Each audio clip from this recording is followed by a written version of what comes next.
You may already know Dr. Joe from either from his media appearances or from his blog, which is a very informative source. And he's also an author, and he has some very interesting books that he has published. He also works as a general practitioner in his clinical work and does his teaching through UWA and Curtin Medical School.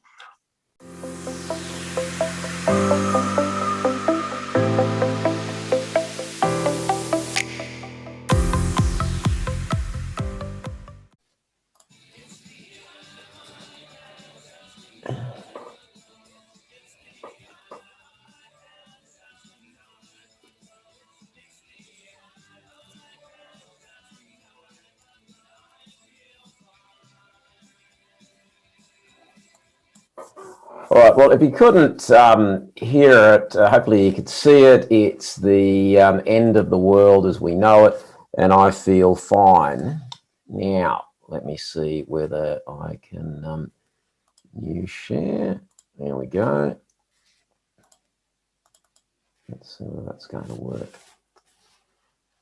All right, we'll go back to the top of this and see if this works.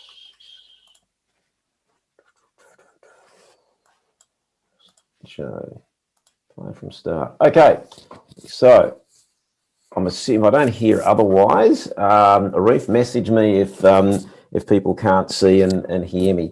So REM, the end of the world as we know it, and I feel fine. I had some time alone. It's quite prophetic, really. You know, people have been through. My mother lived through World War II. She was born at the tail end of World War I. In human history, people have lived through the bubonic plague. People have lived through Holocausts. People have lived through extraordinary times. Even today, in many parts of the world, people live with privations far, far worse than a virus. And back in 2009, we had swine flu, and the approach then very, very different to what we're seeing today. So I think the biggest issue that we've got to contend with is perspective. And that's not to say that it shouldn't be taken seriously and immediately comes out, oh, you want people to die. No, I don't want people to die. People are going to die. About 440 people die in Australia every single day of the year for a whole host of reasons, including cancer, heart disease, suicide. The list is a long one. And normally they die from flu as well, but not so much at the moment. So I'm going to minimize that and we'll go to the next screen. So yes, the end of the world or a bad cold. And one point that I probably do want to make through all of this is that it's possible to hold two thoughts at the same time. So, for some people it is the end of the world, and for some people it is a bad cold. There's a lot of people who don't even know they have COVID unless they get a test, which is interesting as well.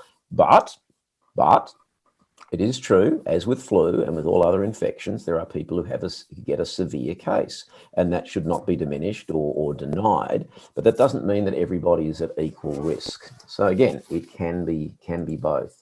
Look, as Arif said, this is general information and obviously not specific. And yes, people have to consider their own circumstances.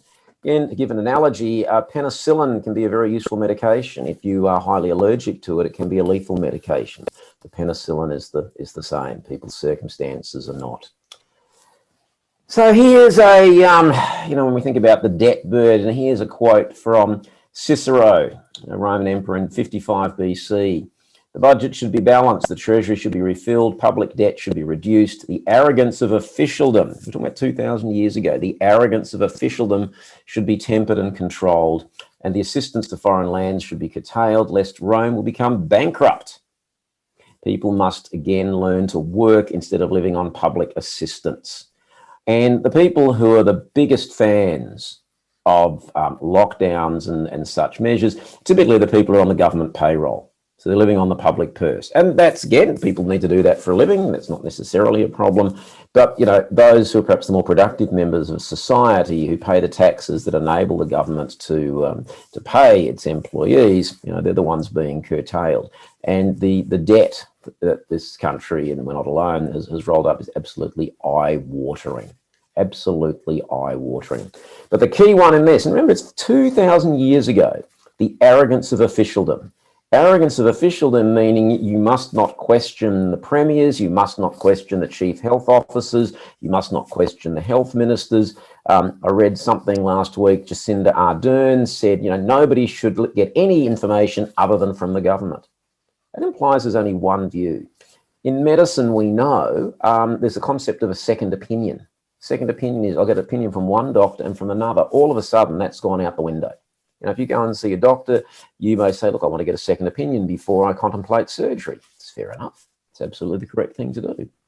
But as soon as a doctor who's employed by the government as a bureaucrat says something, no second opinion will be allowed or entered into. And that is fundamentally wrong. It assumes certain individuals have a mortgage on knowledge. They don't. They may be right, they may be wrong, but it certainly is not the case that certain individuals always are going to be right.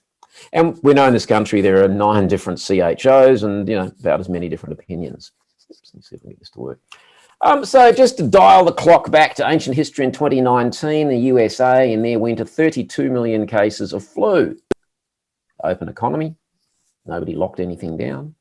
180,000 hospitalizations and 18,000 deaths. Now, I haven't got today's figures for the US, but yes, there have been more deaths than that and possibly more cases as well. However, it's not entirely uncomparable to previous epidemics, even the 1957 Asian flu, where there was no shutdowns and basically people just got on with life.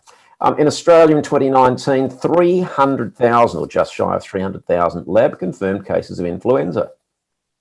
That's about 10 times the number of cases we've had of COVID in 2 seasons now.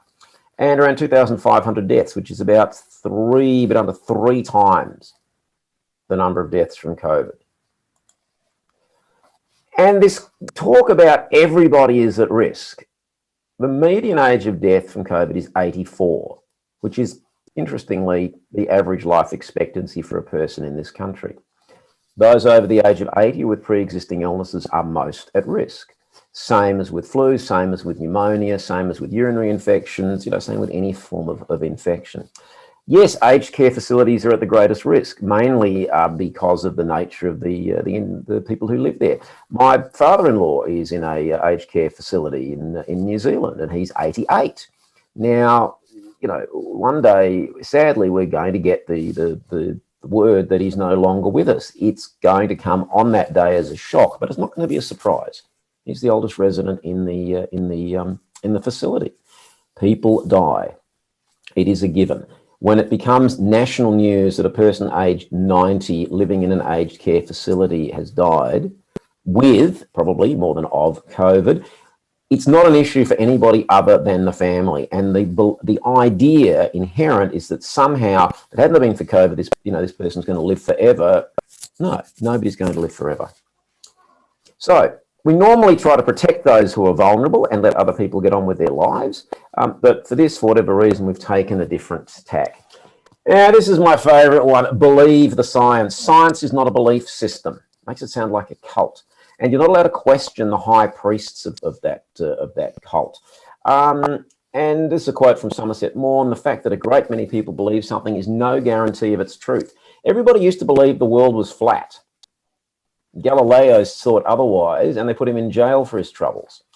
Ignatius Semmelweis in the 1800s had a view that doctors were contributing to deaths in labour because they were going from the morgue to deliver babies and weren't washing their hands. And he suggested it might be a good idea to wash your hands. And for his troubles, he was pretty much sent out of medicine. He ended his days in a psychiatric facility because nobody wanted to believe him. Doesn't mean he wasn't right.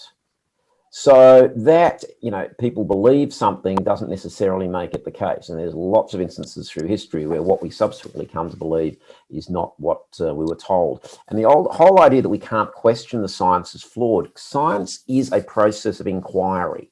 So it is never, ever settled. Because by its nature, it is a process of inquiry. It is not a belief system.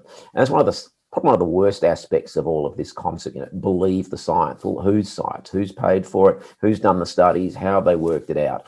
So again, none of which is to say that we can't or, mustn't comply with what's, legally required of us, but it doesn't mean that we have to believe it either. Again, this is this concept of two separate concepts. people are told to wear masks outside or inside, and there are penalties, then look, there's, we need to comply with the laws, a bit like with the speed limits, but it doesn't mean we have to believe what we're told. So we're doing it because it's legally required, not because it makes any difference.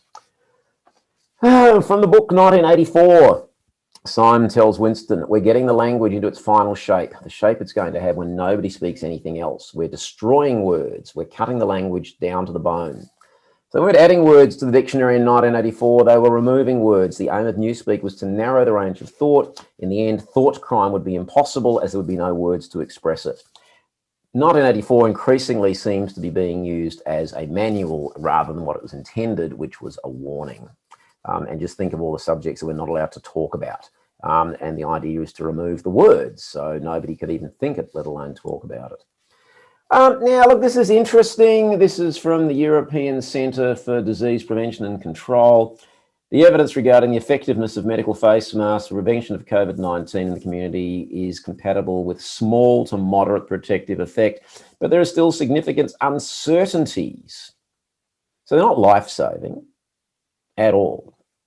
And certainly when one is outside, if you're outside running by yourself or walking by yourself in a park, the idea that you have to wear a mask because otherwise people will die is fundamentally flawed. Now, nobody wants to get arrested. Nobody wants to cop a fine. So, there is, some onus on all of us to, again, comply with laws. Again, people have to make their own decisions about what level of risk they're prepared to take. But that doesn't mean that if you're doing it, you're doing because it's going to make any difference. It isn't. Aerosols are way smaller than the size of masks. And imagine putting up a cyclone fence to keep flies out. It's just not going to happen. So it is theatre. They've been described as face nappies. It just sends a message of obedience rather than really having any effect. But again, I want to make this very, very clear, not in any way, shape or form advocating that people don't comply with legal requirements that are asked of them. But again, holding two thoughts at the same time. Do it because you have to, because it's legal, but don't necessarily believe that it's making a difference because it isn't. And again, lockdowns. Find me the double-blinded placebo-controlled trials on lockdowns. There isn't any, of course. And I'll just leave this up for a moment. I swiped this from the internet somewhere. The sorts of papers that we get. 4 masks are better than 3, an ethnographic case study. I casually inferred that lockdowns work by eyeballing it off a time series. Pay no attention to Belgium, why Sweden can only be compared to other Nordic countries. So again, I don't want to go into Sweden, but other than to say we don't hear a lot about them anymore because despite all the predictions of a decimation of their population, it didn't happen. So again, lockdowns, even according to the World Health Organization, are supposed to be a short-term action to flatten the curve, to protect the health system. Curve in this country is about as flat as it's ever likely to be. Even in New South Wales, 200 cases a day, 200 positive tests, per day. We don't know how many of those are false positives. That's flat. It's not increasing. It's not increasing. The curve is flat. And now, fascinating. I'm not a massive fan of the conversation. It tends to be, in my opinion, and people might have a different opinion, tends to be a very left-wing academic sort of publication that usually toes the government line. This is from the 29th of July. Tim Sopomasan, you might recall, was the former commissioner for the Human Rights and Equal Opportunities Commission. Mark Sears is both of them from the University of Sydney. COVID-19 will be in the world for at least the foreseeable future. Experts tell us it will become endemic. The challenge then is to learn to live with the virus effectively, protecting public health while restoring freedoms and reconnecting with each other. And you can find that piece on the conversation. And again, these are from people who are not, libertarians. They can't be accused of being right-wing nut jobs. They're not on Sky News, all this sort of stuff. I think Tim Sopomasan is certainly left-wing in his thinking. So we're going to go into the politics of this. And again, look, I've not met the man personally. When people at then that part of the spectrum are saying we're going to have to live with it, I think we really need to sit up and take notice. And it's a statement of the obvious. It's not going away. You cannot eliminate a virus. When premiers say we're going to crush and destroy this virus, it's a bit like King Canute standing at the shore saying that they're going to turn back the tide. We all know how that ended. So I took that as quite a positive. And then, of course, you have predictions. The ABC's Andrew Mast asked Neil Ferguson where the country is heading. It's very difficult to say for certain, but I think 100,000 cases a day is almost inevitable. The real question is, do we double that or higher? We could get to 200,000 cases a day. How's Neil tracking? Yeah, not so well. I mean, this is the guy who predicted about 5 million deaths from swine flu in 2009. So, part of the problem is these public health people and epidemiologists who basically just throw big numbers around to scare everybody. But when you look at the reality, and we can look at Florida and Texas and other jurisdictions as well, and see that, number one, there is no correlation between mask mandates or lockdowns or numbers. And again, Freedom Day in the UK, people were, I think there were people out there probably were hoping it was going to end badly. Doesn't look like it's happening. And there will be more positive tests in the UK, pretending there won't be. And when they get to winter, they may get an upsurge again. But hey, it happens with flu every year. So poor old Neil, back to hopefully oblivion for him. And look, I'm going to touch very, very briefly on what nobody seems to want to talk about, which is looking after your immune system. The only reason everybody on the planet isn't dead is because we have an immune system. Even vaccinations work by stimulating the immune system. If you have no immune system, a vaccine won't work. And if you have no immune system, then you won't be here, let's face it. And there are a whole lot of things that can be done to support your immune system, none of which are a force field. Doesn't mean you can never get sick from anything, be it a cold, be it COVID, be it the flu, be it any sort of infection, but you can reduce your chances. And this guy might not be a pin-up boy for health, but he's sleeping. Sleep is very good for our immune system. There's a lot of work that actually shows that. Touch my toes, I have servants for that sort of thing. Exercise, also very, very good for the immune system. Eating sensibly. And then the other basics, basic hygiene, washing your hands. If you're coughing, cover your mouth. Don't sort of cough into the air. I mean, this is basic stuff we were all taught when we were kids. Stay home if you're sick. Makes sense. We can all relate to that. It's not a difficult concept. And overall, don't panic. Take a step back. And if there's, one take-home message, hopefully, for everybody on this call, because I'm sure a lot of people are frustrated about what they see when they look around them, and I share some of that frustration. But frustration is not going to make you feel any better, and panic's never going to make you feel any better. So take a step back, look at the world, maybe have a little bit of a chuckle, think of that old Buddhist phrase, this too shall pass. And this too shall pass. Probably takes a bit longer than we'd all like. But, watching your stress levels, getting enough sleep, eating sensibly, enjoying life as best you can, and adapting, all of those things are good for your immune system. And your immune system, ultimately, whether it's through herd immunity, whether it's through natural immunity, whether it's through getting something and getting over it, whether it's through vaccination, is the basically is the final common channel. All right, I'm going to stop there and thank everybody for being on the call today.